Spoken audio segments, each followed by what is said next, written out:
What is going on, guys? Welcome back to the Gaelic Gridiron podcast, the number one American football podcast in Ireland. We are coming to you on the Tuesday after week 4.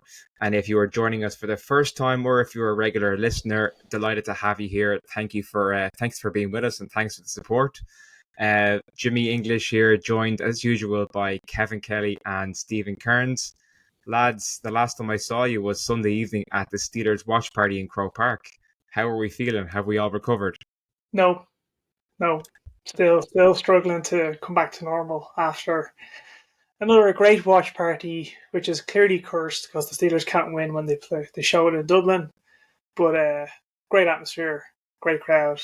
So many fans there, both Steelers fans and non-Steelers fans, and always great to catch up with Dan Rooney as well. Yeah, Kev, it was your first time experiencing it. How did you find it? Man, it was a brilliant time. Honestly, I wasn't really sure what to expect when I first went in, but really, Steelers Ireland did a great job. I think just in general, like bringing everyone together, and like, Joe, I was very unsure. I was not going to wear my Vikings jersey just because I didn't know what the atmosphere would be like. But you know what? It was actually brilliant. Like just everything about it. It was everything about it, bar you guys losing. Yeah, twist. Like you say, this is the second year in the row now that the Steelers have lost during an Irish watch party. A little bit of a bad habit forming there. I mean, they couldn't have got off to a worse start, going down 17-0 in the first half before kind of starting to pull it back. But I mean, let's break it down there a little bit. What's your take on how the Steelers looked on Sunday night? Well, I will say, first of all, I did say to Dan Rooney that if they come back a third time and we go 0-3 watch parties, I said I'm not going to show up again because it's bad luck. Which he laughed about. But it was rough going from the start. I don't know what happened. We took until late in the second quarter to get anything going. Now, in fairness, we do have the majority of our starting offensive line is either out for a season or out completely.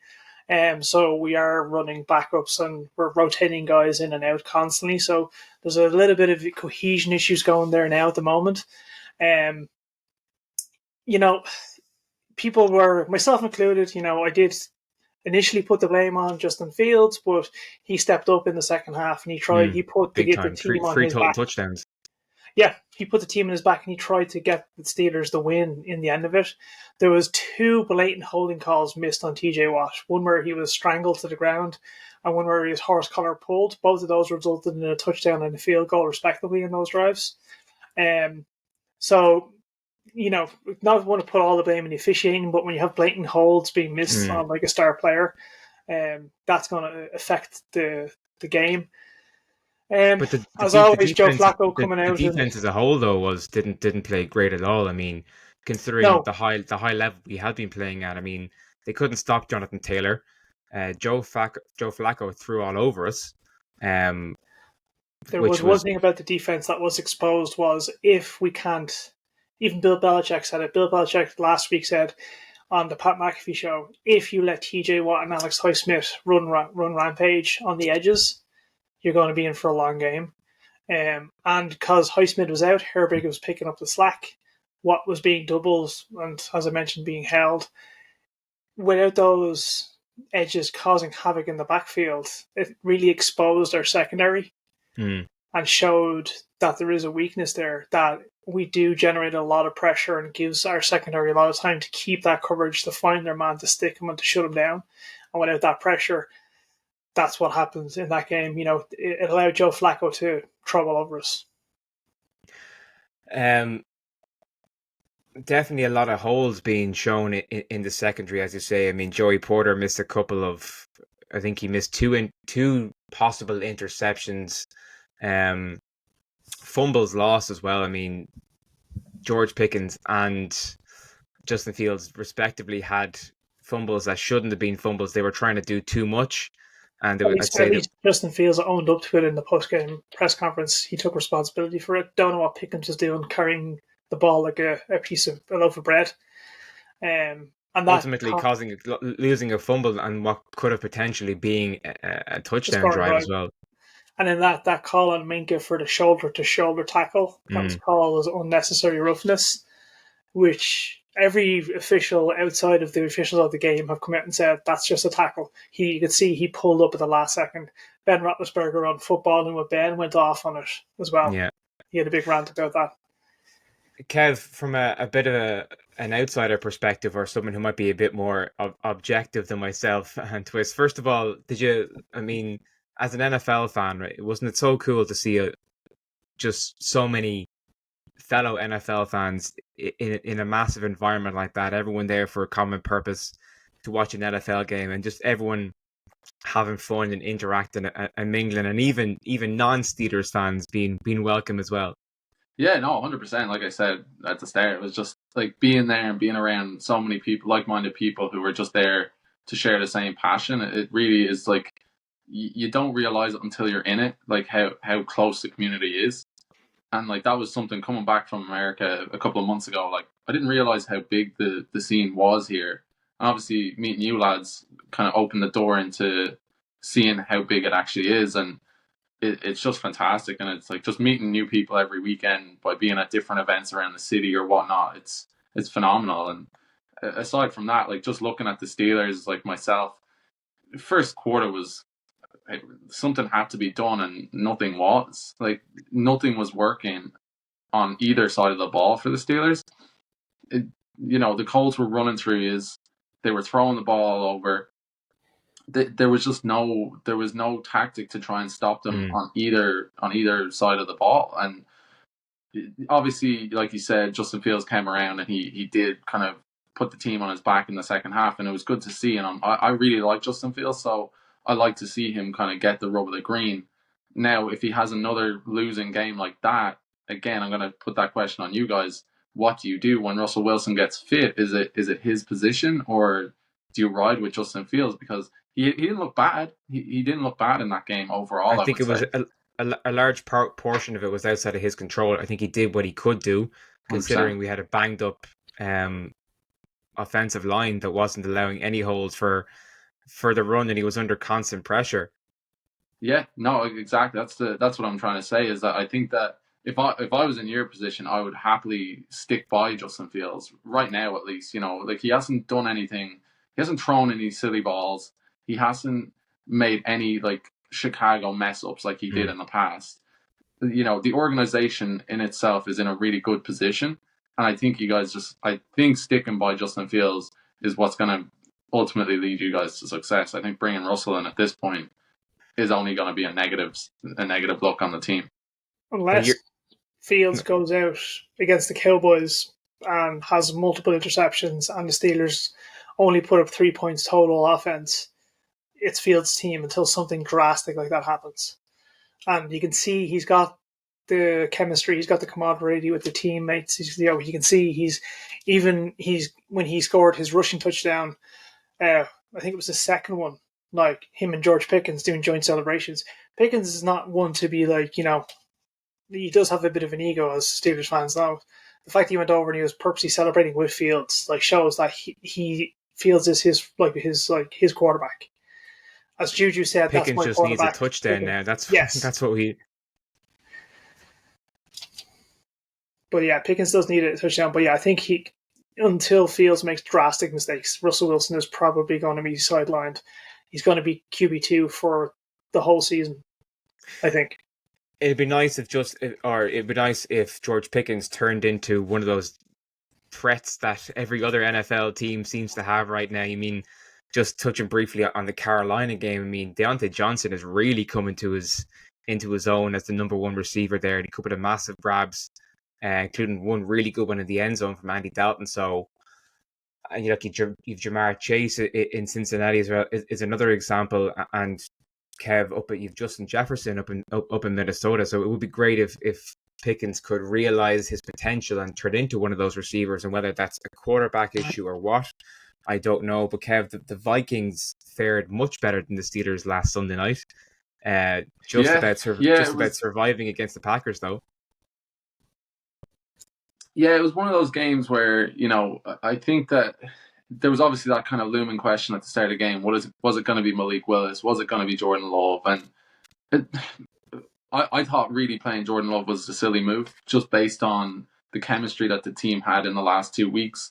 Now, in saying that, I still think that just all of the looks that Brian Flores was given, it doesn't matter who was starting in the first half of that game. I think that the Vikings were still going to ball out because it took them 2 halves to really figure out any sort of plan to try and stop our run game, stop our throw game, and then again try and like not have Jordan Love under complete pressure from our defense.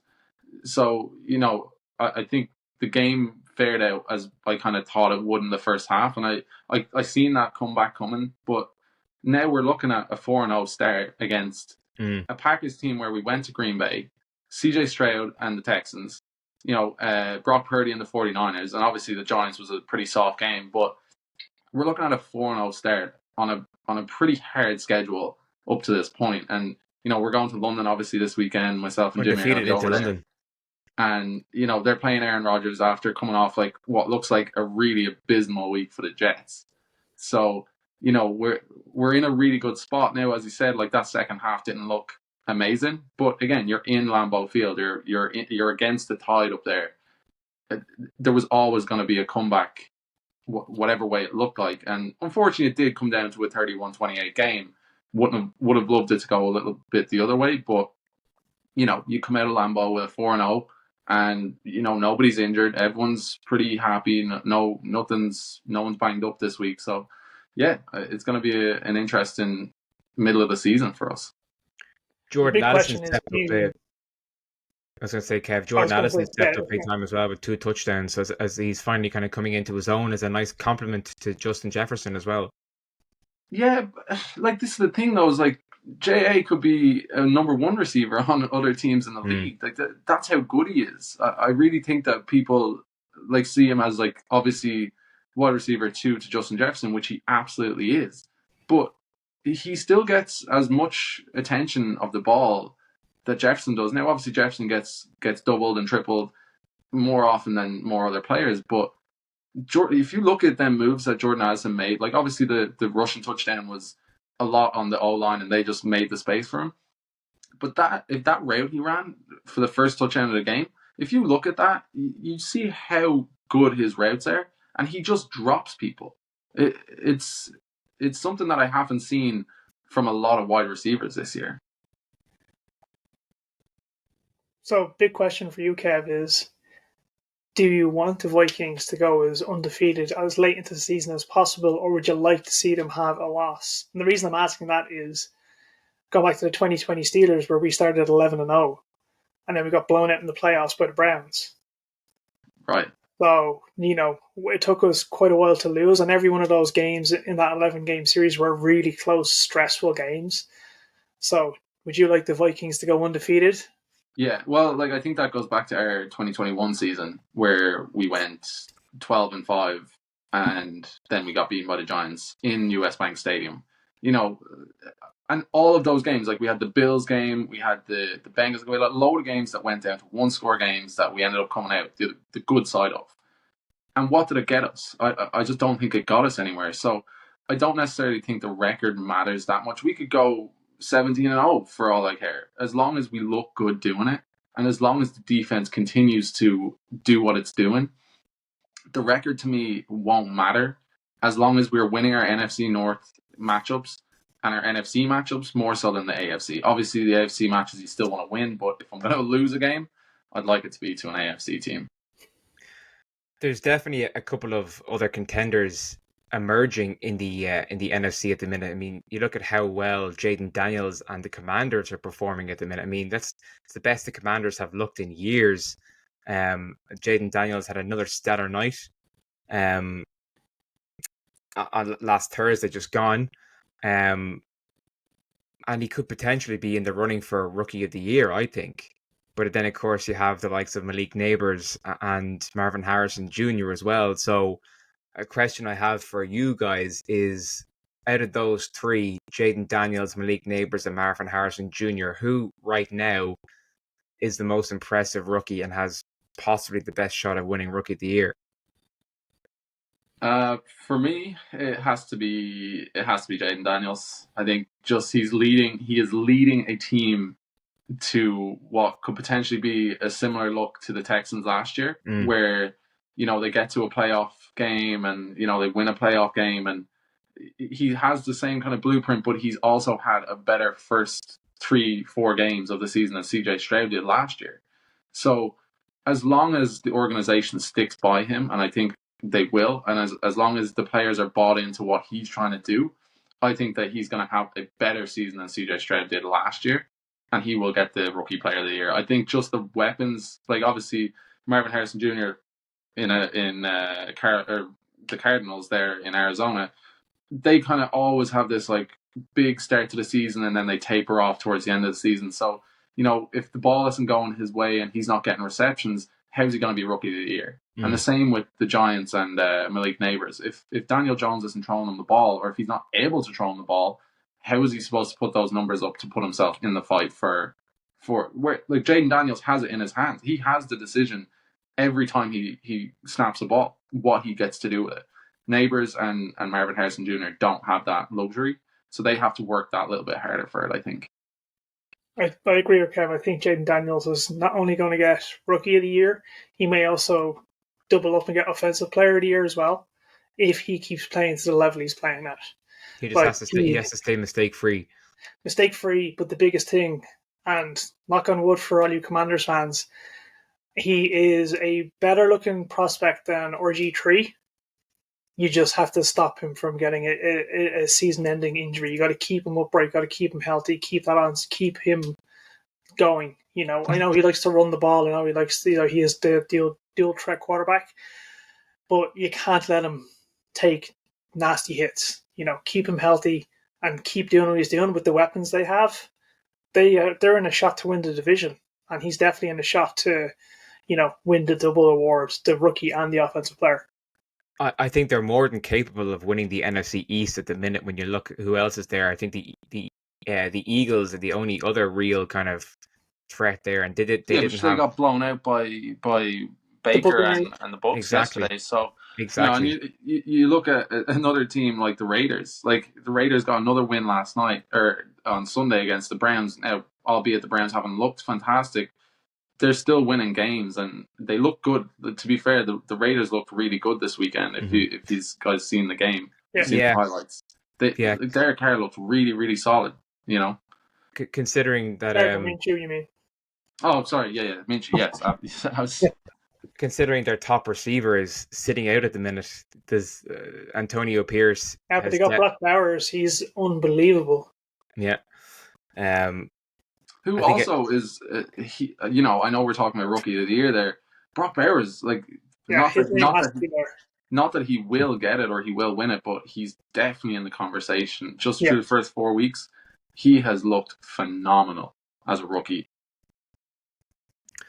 You can't count out the Lions either. They kind of faltered a few weeks ago, but they came back in big fashion against the Seahawks on Monday Night Football on ESPN last night. Jared Goff, 18 for 18. He was absolutely perfect. I mean, I watched the highlights there a while ago, and they just looked... Now, they did give up over 500 yards on defense, which is concerning, but their offense more than made up on that.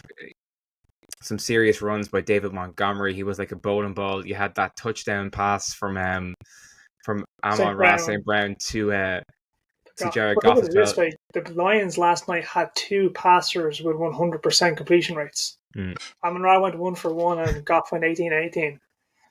Yeah, but let the Lions play a team with an actual proper defense. Like the Seahawks have been phenomenal on offense all year. But defensively, they really haven't looked phenomenal. So put the Lions up against a proper defense and then see what happens. When they can't just throw every single ball and it's going to be a completion. When you have guys who are going to cover in a really solid way, I think that you're going to put more pressure on the Lions. You're just saying that because they're in the NFC North as well. Yeah, of course I'm going to say that, but at the same time, it's the reality of the situation.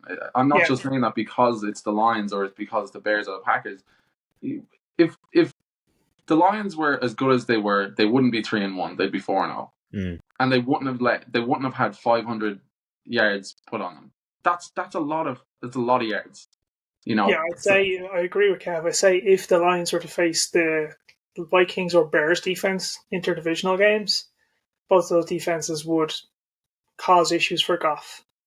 Montgomery might not be as explosive, Goff might not be as perfect, but yeah, a better defense. Yet the lines would look a little bit more human, but still not going to write them out as being a contender for at least appearing in the NFC Championship game. Yeah, I mean, the NFC, there's definitely a couple of teams to keep an eye on. Kev, as you say, it'll be interesting to see what happens if and when they do face a decent defense. I want to touch briefly on the AFC as well, because I feel like we've been very NFC focused here recently, and two big performances in the NFC North twist from the Ravens and the Bengals. The Bengals finally getting their first win of the year. So that kind of changes the picture a little bit in the AFC North. Well, it's a win against the Panthers. Let's all just... It's a win against the Panthers that have a decent quarterback now. Well, yeah, but again, I was chatting to Sean about it on Sunday at the watch party. Is that like they went and it's like the whole Dobbs situation last year in Minnesota. You bring in that quarterback, that secondary quarterback, or the backup quarterback, and he goes out and balls for a game. And he, to be fair, looked really good against the Bengals as well. But he's still a second string quarterback in the league. Yeah. And that's going to show, especially on a team like with Joe Burrows, Jamar Chase. It's like they looked amazing. They looked like they were back in LSU, to be honest with you, this weekend. And that's just something that is scary for the AFC. But I think to go back to your last point, put the Bengals against a top-tier AFC team, and do they win? As you did say, it is only the Panthers. And while Andy Dalton did try to get his revenge on his former team, and he balled out, and he couldn't quite win it, but put them against a top AFC team, or put them against a top NFC team. Who is a top AFC team? Because it's not the Steelers after the Colts game. I mean, that could have been an anomaly. But I mean, their defense and our middle linebackers especially got shown up big time against the Colts. I mean, put them it's going to be the big test for the Bengals it's going to be the Steelers, it's going to be the Ravens, it's going to be the Bills, and it's going to be what's left of the Chiefs. We're not even going to get into all those injuries because it's just ridiculous, and yet they're still winning somehow. Yeah. But if they can beat the Bengals, can beat one of those. You look at the Ravens and the Bills. The Bills obviously lost this weekend to what looks like a really strong Ravens team right now. Yeah, Derrick Henry was running rampant. Oh. He was reliving his glory days in Tennessee. I mean, he wasn't just running people over; he was running through people, and he was moving at full pace. So, God help anyone who gets in his way. 79-yard opening touchdown, first touch of the game. He just torched the Bills. And I feel sorry for Trev from Irish Bills Mafia having to suffer through that. But those Ravens came out, they wanted to put a statement. They were at the bottom of the AFC North. They're like, we need to come out here and we need to win. The Bengals need to do the same. So, yeah, the AFC North right now is wide open. The other AFC teams, the Chiefs are in bits, hanging together by a thread. Travis Kelce had a couple of catches, and the commentary team decided to call out all the fans saying he was washed. I'm like, but he's the only weapon they have left, really, apart from Xavier Worthy, who is Rashid Rice is gone for the year. Yeah, but watch this happen again. It's gonna be the Chiefs don't have the weapons, the Chiefs don't have this, the Chiefs don't have that, and then the Chiefs are gonna be in the Super Bowl, and it's gonna be the same situation. And I'm not saying that because I'm defeatist. It's just you look at every single bounce of the ball this year, every call, every single thing is going the Chiefs' way. Now, obviously, this weekend losing Rashid Rice in that unfortunate situation with Mahomes, that's something that obviously hasn't gone their way. But they're still managing to win games against solid teams. So it will be interesting to see how they fare out, but I don't see it being any different to the last 2 years. I think they'll march their way through to an AFC Championship game. All their weapons will be, or anyone who's ready to be a weapon at that point, Mahomes will turn them into a weapon. Mm-hmm. Again, that's what Mahomes is good at doing. Or they'll trade for Tyreek Hill because the Dolphins are sinking fast. That's a shout of the year. Yeah. Tyreek needs a quarterback. No, Tyreek wants to stay in Miami, man. He likes the heat. I know he likes the heat, but he also likes Super Bowls, and be part of the first team ever to do a three-peat. That's perfect for a wide receiver with an ego. Get yourself a ring, get on that historic team. unless Tua comes back, which I don't think he's going to come back anytime soon, and Miami starts balling out and making a push for the AFC Championship game or even the Super Bowl, I could see maybe the Chiefs reaching out and going, That would be crazy. any chance? It'd be nuts. But it's great to see the AFC finally heating up a little bit after, I suppose, being kind of quiet the past couple of weeks. And of course, we do have a big weekend coming up in London for Irish and UK-based NFL fans. The first of the NFL London games taking place in Tottenham Hotspur Stadium this weekend. Vikings and the Jets. Kevin, as you can guess, got his hands on a ticket, and we Gaelic Gridiron are going to be there. We're going to be outside Tottenham Hotspur Stadium, checking out the atmosphere pre-game, as well as being inside the stadium, bringing you live coverage and highlights, etc. So make sure to keep an eye on our social channels for that. And myself and Kev will be in and around the stadium. So do keep an eye out for us and say hello if you see us. Kev, I'd say you're buzzing. Are you to be going over to a Vikings game?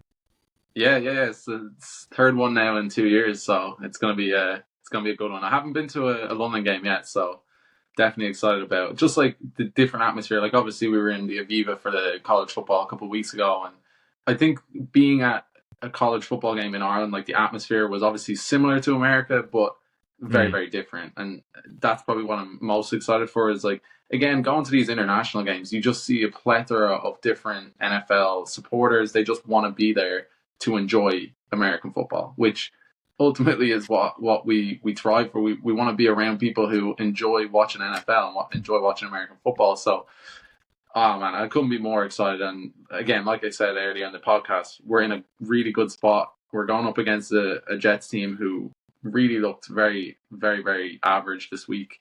So all things are looking good for the Vikings right now. You get to see Aaron Rodgers have a meltdown on the sideline in person. Vikings coming in undefeated as well, as we mentioned. You have to like their chances, Kev, against the Jets, a Jets side who have shown flashes. They have shown capability. I mean, they have some good weapons on offense, but against the Broncos, and of course, I mean, it was a terrible game weather-wise, but yeah, it's the Broncos, and like Bo Nix had his first ever touchdown as an NFL player, I think, to Cortland Sutton. So you have to really fancy your chances of putting off the win in London. Yeah, look, I think that ultimately it comes down to how good the defense can be against Aaron Rodgers, how much pressure they can put on him. And I don't think A-Rod's O-line is any way up to the task of what Brian Flores is going to throw at them.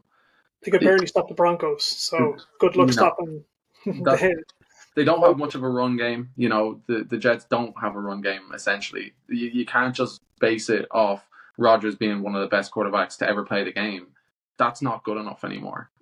Teams are too good at this level for a top, unless you're Mahomes. He's the only person that can do it at this level, who can just win games against good teams with a very average team. The Jets just don't have that with Aaron Rodgers. So yeah, I'm excited to see the pressure that they put on Rodgers and how he responds to that. I'm going to say Sauce Gardner will be a non-factor against the GOAT, Sam Darnold. Yeah, I mean, Sam Darnold, look, lads, I said it earlier, he's played against 3 really good quarterbacks this year. He's played, and he's still being questioned. People are still like, oh, it's too early in the season to be hot, but I'd still rather be the Vikings at 4-0 than the Dolphins at 1-3 and the situation they're in. So, fans will say what they want, but they would much rather be in my position than in their own position right now. I think the games last year as well in London, they were a bit flat. They weren't the best performances. So I just really hope that the Vikings don't, well, obviously as a neutral fan, I hope the Vikings don't completely blow out the Jets, and that it is a bit exciting, and there is some atmosphere at the game. But it's fantastic to see the growth of the NFL internationally. I mean, this is one of 3 London games this year. There's a game in Germany as well coming up in November, the Panthers and the Giants. And I know there's a lot of excitement here amongst Irish fans for the London games and the opportunity to see their teams up close and personal. So I think it's great for the game, and hopefully everyone gets their money's worth. Well, hopefully the atmosphere will be better when the Jaguars come over. They had some life against the Texans on Sunday. They slightly looked a little bit better, but I don't think the London Jags fans are going to be too happy with the team. So it'll be up to the other non-Jags fans in the stadium and the opposing team fans. There's always a good mix of fans. You get fans from every team coming over. To Everyone's really build there the atmosphere for those games. Yeah. Does anyone know if we have the Toy Story game this year? I have no idea. They haven't announced it yet, I don't think. Last year they had that Toy Story game. Yeah, I don't think they've announced it yet. Just, trying to get more people involved. You get to see Woody and Rex and all that if it happens. We'll let you know. We'll let you know. Well, looking forward to being in London this weekend and next weekend. Kev, I will see you outside Tottenham Hotspur Stadium bright and early on Sunday morning for our build up to the game, and then I'll let you off to go in and enjoy your celebrations and your festivities. Twist, I'm sure I'll see you at some stage soon as well. Lads, we're going to leave it there. Thank you as usual for your time, and we'll talk soon.